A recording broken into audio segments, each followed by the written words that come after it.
মৰমৰ ছাত্ৰ-ছাত্ৰীসকল, আজি আমি অষ্টম শ্ৰেণীৰ ইতিহাস আৰু ৰাজনীতি বিজ্ঞানৰ পাঠ নং 6 ভাৰতবৰ্ষত ব্ৰিটিছ শাসনৰ প্ৰতিষ্ঠা, সম্প্ৰসাৰণ আৰু দৃঢ়ীকৰণ এই পাঠটোৰ অনুশীলন থকা প্ৰশ্নোত্তৰসমূহ কৰিম। কুৱেশ্যন নম্বৰ 1, উত্তৰ দিয়া। ক. ব্ৰিটিছ আৰু ফৰাচীৰ মাজত কিহৰ বাবে প্ৰতিদ্বন্দ্বিতা হৈছিল? উত্তৰ লিখিবা। ব্ৰিটিছ আৰু ফৰাচীৰ মাজত ৰাজনৈতিক আধিপত্য বিস্তাৰৰ বাবে প্ৰতিদ্বন্দ্বিতা হৈছিল। অকল এইখিনি ৰাজনৈতিক আধিপত্য বিস্তাৰৰ বাবে, বাকীখিনিতো প্ৰশ্নতে আছে। প্ৰথম আৰু দ্বিতীয় কৰ্ণাটক যুদ্ধৰ সময়ত ফৰাচীসকলৰ গভৰ্ণৰ কোন আছিল? উত্তৰ লিখা। প্ৰথম আৰু দ্বিতীয় কৰ্ণাটক যুদ্ধৰ সময়ত ফৰাচীসকলৰ গভৰ্ণৰ জোচেফ ফ্ৰান্সিছ ডুপ্লে আছিল। গ. চিৰাজউদ্দৌলাৰ প্ৰধান সেনাপতি কোন আছিল? উত্তৰ লিখা। চিৰাজউদ্দৌলাৰ প্ৰধান সেনাপতি মীৰ জাফৰ আছিল। খ. বংগৰ প্ৰথম গভৰ্ণৰ জেনেৰেল কোন আছিল? বংগৰ প্ৰথম গভৰ্ণৰ জেনেৰেল ৱাৰেন হেষ্টিং আছিল। কোনে স্বত্ববিলোপ নীতি উদ্ভাৱন কৰিছিল? লিখিবা। লৰ্ড ডেলহাউছিয়ে স্বত্ববিলোপ নীতি উদ্ভাৱন কৰিছিল। 2 নম্বৰ, শুদ্ধ উত্তৰ বাছি উলিয়া। ক. পণ্ডিচেৰী ব্ৰিটিছসকলৰ বাণিজ্য কুঠি আছিল। এইটো কি? অশুদ্ধ। ফৰাচীসকলে চালাৱত জঙক হায়দৰাবাদৰ নিজাম পাতিছিল। এইটো শুদ্ধ। চিৰাজউদ্দৌলা আলীবৰ্দী খাঁৰ ডাঙৰ জীয়েকৰ পুত্ৰ আছিল। এইটো কি? অশুদ্ধ। পলাচী নামৰ ঠাইখন ভাগীৰথী নদীৰ পাৰত অৱস্থিত আছিল। এইটো শুদ্ধ। ৰেগুলেটিং এক্টে বংগৰ গভৰ্ণৰগৰাকীক গভৰ্ণৰ জেনেৰেল পদলৈ উন্নীত কৰে। এইটো কি? শুদ্ধ। লৰ্ড ৱেলেছলিয়ে স্বত্ববিলোপ নীতি প্ৰৱৰ্তন কৰিছিল। এইটো কি? অশুদ্ধ। ডেলহাউছিয়ে কৰিছিলে। 3 নম্বৰ, ক্ৰমানুসাৰে সজোৱা। চিৰাজউদ্দৌলা, মীৰ জাফৰ, আলীবৰ্দী খাঁ, মীৰ কাছিম। ক্ৰমানুসাৰে সজালে প্ৰথমত লিখিবা আলীবৰ্দী খাঁ, তাৰপিছত চিৰাজউদ্দৌলা, তাৰপিছত মীৰ জাফৰ, তাৰপিছত মীৰ কাছিম। এনেকৈ লিখিবা আলীবৰ্দী খাঁ, চিৰাজউদ্দৌলা, মীৰ জাফৰ, মীৰ কাছিম। 4 নম্বৰ, চমু উত্তৰ লিখা। ক. প্ৰথম কৰ্ণাটক যুদ্ধ। ইয়াৰ উত্তৰ তোমালোকৰ কিতাপৰ 56 পেজত আছে। 1740 খ্ৰীষ্টাব্দত অষ্ট্ৰিয়াত উত্তৰাধিকাৰী যুদ্ধ আৰম্ভ হৈছিল। তাত 2 ইউৰোপীয় শক্তি ক্ৰমে ব্ৰিটিছ আৰু ফৰাচীসকলে পৰস্পৰৰ বিৰোধী পক্ষত যোগ দিছিল। ফলত এই ঘটনাই ভাৰতবৰ্ষত থকা ব্ৰিটিছ আৰু ফৰাচীৰ সম্পৰ্কত প্ৰভাৱ পেলাইছিল। সুযোগ সন্ধানী ব্ৰিটিছ নৌবাহিনীয়ে 1745 খ্ৰীষ্টাব্দত ভাৰতবৰ্ষৰ দক্ষিণ পূব উপকূলত ফৰাচী জাহাজ অৱৰুদ্ধ কৰি পণ্ডিচেৰীলৈ ভাবুকিৰ সৃষ্টি কৰিলে।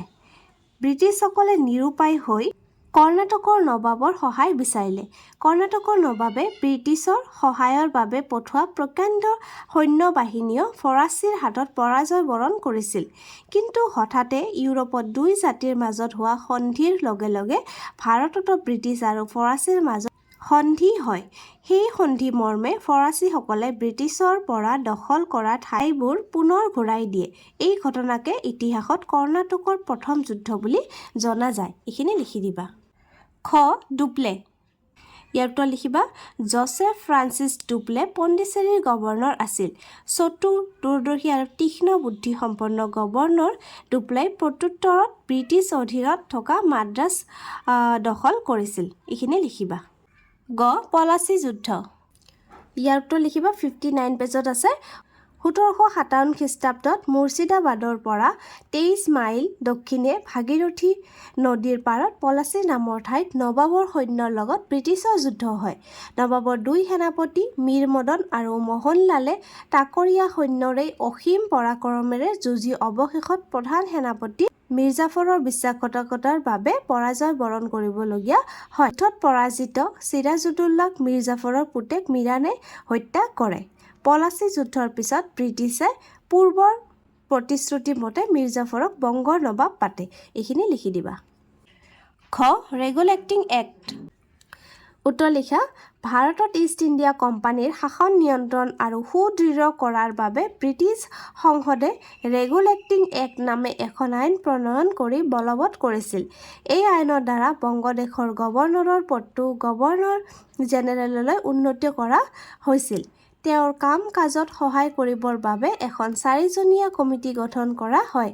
বোম্বাই আৰু মাদ্ৰাছৰ গভৰ্ণৰ দুজনক বংগৰ গভৰ্ণৰ জেনেৰেলৰ অধীনস্থ কৰা হয়। পিতৰ ভাৰত শাসন আইন। উত্তৰ লিখিবা ৰেগুলেটিং এক্টৰ আসোঁৱাহ আঁতৰাৰ বাবে ইংলেণ্ডৰ সংসদে পুনৰ এখন আইন জাৰি কৰি ব্ৰিটিছৰ শাসন ভাৰতবৰ্ষত সুদৃঢ় কৰি তুলিছিল।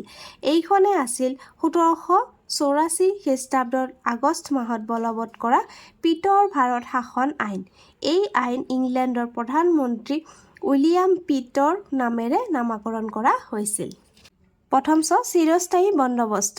উত্তৰ লিখিবা 1793 খ্ৰীষ্টাব্দৰ চিৰস্থায়ী বন্দোবস্তৰ ফলত পুৰণি জমিদাৰবিলাকে কোম্পানীক ৰাজহ দিব নোৱাৰিলে তেওঁলোকৰ মাটি নিলামত বিক্ৰী হৈছিল। এই নিলামৰ মাটি সেই সময়ৰ ধনিক শ্ৰেণীয়ে ক্ৰয় কৰিছিল। এই ধনিক শ্ৰেণীৰ অধিকাংশৰে পিছে কৃষি কৰ্মৰ লগত কোনো প্ৰত্যক্ষ সম্পৰ্ক নাছিল। সেয়েহে এই ধনিক শ্ৰেণীয়ে কৃষকসকলৰ ওপৰত খাজনাৰ বোজা বৃদ্ধি কৰিছিল। ফলস্বৰূপে কৃষকসকল সততে ধাৰৰ বোজা সহ্য কৰিব লগা হৈছিল। এই নতুন ধনিক শ্ৰেণীটো ব্ৰিটিছৰ আইন মতে মাটিৰ মালিক আছিল। সেয়েহে এই শ্ৰেণীৰ লোকসকলক সদায় ব্ৰিটিছৰ অনুগত আছিল আৰু 1857 চনত বিদ্ৰোহত ব্ৰিটিছসকলক সহায়হে কৰিছিল। 5 বংগৰ ঘৰুৱা বিবাদেই ব্ৰিটিছৰ বংগ দখলৰ প্ৰধান কাৰণ। কথাষাৰৰ যথাৰ্থতা নিৰ্ণয় কৰা। 1756 খ্ৰীষ্টাব্দত বংগৰ নবাব আলীবৰ্দী খাঁৰ মৃত্যু হয়। নবাবৰ মৃত্যুৰ পাছত তেওঁৰ কোনো পুত্ৰ সন্তান নথকাত নবাবী পদক লৈ বিবাদৰ সূত্ৰপাত হয়। নবাব আলীবৰ্দী খাঁৰ মৃত্যুৰ আগতে তেওঁৰ 3গৰাকী জীয়েকৰ ভিতৰত সৰু জীয়েকৰ পুত্ৰ চিৰাজউদ্দৌলাক বংশৰ নবাব হিচাপে উত্তৰাধিকাৰী পাতি থৈ গৈছিল। সেইমতে আলীবৰ্দী খাঁৰ মৃত্যুৰ পিছত চিৰাজউদ্দৌলা বংগৰ নবাব হয়। কিন্তু ডাঙৰ জীয়েক ঘাচুটি বেগম আৰু মাজু জীয়েকৰ পুত্ৰ চৌকত জঙ বংগৰ সিংহাসনৰ দাবীদাৰ আছিল।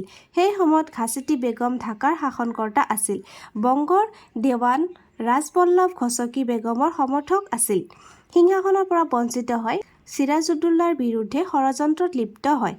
এই গৃহকন্দলৰ সুযোগ লৈ ইংৰাজ আৰু ফৰাচীসকলে নিজকে শক্তিশালী আৰু সুৰক্ষিত কৰিবলৈ বংগদেশত সামৰিক দুৰ্গ নিৰ্মাণ কৰিবলৈ অগ্ৰসৰ হয়। এইখিনি 6 ইষ্ট ইণ্ডিয়া কোম্পানীৰ কোনবোৰ কাৰ্যকলাপে চিৰাজউদ্দৌলাক অসন্তুষ্ট কৰিছিল? লিখা ইষ্ট ইণ্ডিয়া কোম্পানীৰ সাম্ৰাজ্যবাদী নীতি তলত দিয়া কাৰ্যাৱলীৰ দ্বাৰা প্ৰকাশ পাইছিল। 1 ইংৰাজসকল বংগদেশত বেহা বেপাৰৰ যি সুবিধা দিয়া হৈছিল তাৰ অপব্যৱহাৰ কৰিছিল। 2 ইংৰাজ বণিকে কোম্পানীৰ নামত গাইগুটীয়াকৈ ব্যৱসায় আৰম্ভ কৰাৰ ফলত নবাব প্ৰাপ্য ৰাজহৰ পৰা বঞ্চিত হয়। 3 নবাবৰ বিষয়া দেৱান ৰাজবল্লভৰ পুত্ৰ কৃষ্ণদাসক নবাবৰ ইচ্ছাৰ বিৰুদ্ধে ইংৰাজসকলে কলিকতাত আশ্ৰয় দিছিল। এইখিনি লিখি দিব। ইষ্ট ইণ্ডিয়া কোম্পানীৰ সাম্ৰাজ্যবাদী নীতি কি কি কাৰ্যাৱলীৰ দ্বাৰা প্ৰকাশ পাইছিল আলোচনা কৰা। প্ৰথমে এইখিনি লিখিবা ইষ্ট ইণ্ডিয়া কোম্পানীৰ কৰত মৈত্ৰী আৰু স্বত্ববিলোপ নীতিৰ দ্বাৰা সাম্ৰাজ্যবাদী নীতি প্ৰকাশ পাইছিল।